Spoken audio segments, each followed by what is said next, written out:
first pictures inside Grenfell Tower flat where fire began, as official report says Hotpoint fridge freezer might not have started blaze. These are the first pictures inside the Grenfell Tower flat where the fire began, as an official report says the Hotpoint fridge freezer might not have started the blaze. Disturbing images show the burnt-out remains of Flat 16 and X27's kitchen, where the fire that killed 72 people started on June 14 last year.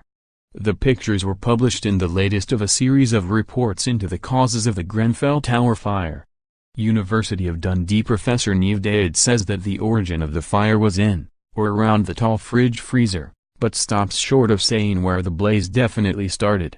The shocking images accompanying the report show the wreckage, with the partition between the kitchen and living room completely burnt away.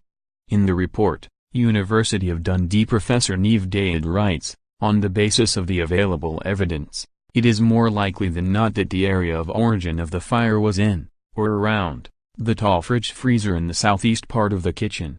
The cause of the fire remains undetermined, although, based on the available information, it is more likely than not to be an accidental cause rather than a deliberate act. The originating fire within Flat 16 extended out of the kitchen window of the flat and at some point re-entered through the window of the bedroom next to the living room of Flat 16, causing further damage to the flat. The report states that one of the Flat and X27's3 residents, Bihailu Kebid, referred to the fridge in his first call to emergency services. He told a call handler, and X27 fire in Flat 16, Grenfell Tower. The fridge, Flat 16, Grenfell Tower.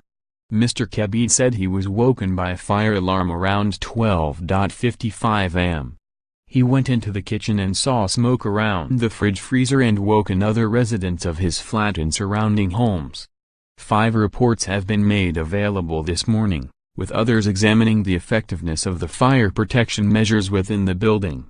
The main control room in Wimbledon, southwest London, was undergoing maintenance, so 999 calls were being diverted to East London, Kent and even Newcastle. There was also some confusion over whether the fire had been put out, and it was claimed that they were relying on social media images to comprehend the scale. The chairman of the Grenfell Tower inquiry vowed to provide answers to victims and X27 families as a week of humbling tributes ended with 72 seconds of silence. Sir Martin Morbick praised the courage of the grieving relatives who had spoken of their loss, saying their words illuminated how much humans have in common. He said, "As we move to the next stage of the inquiry, my team and I are determined to provide the answers that you seek." Commemorations to 69 of the 72 victims had been made by loved ones over the course of 7 days, forming a poignant overture to the months of detailed evidence hearings ahead.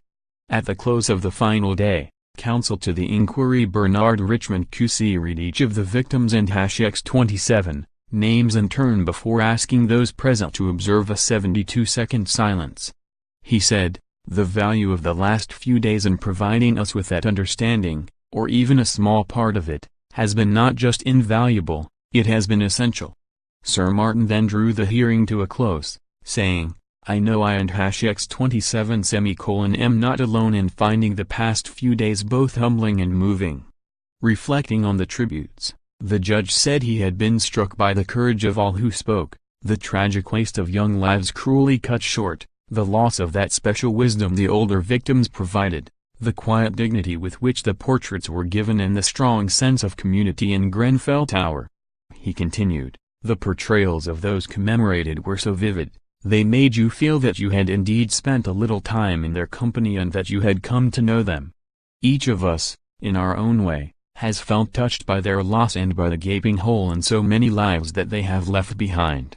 Most of all, however, these past few days have provided a powerful reminder of how much, as human beings, we have in common.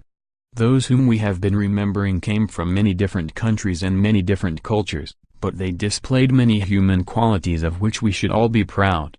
You can WhatsApp us on 0781079150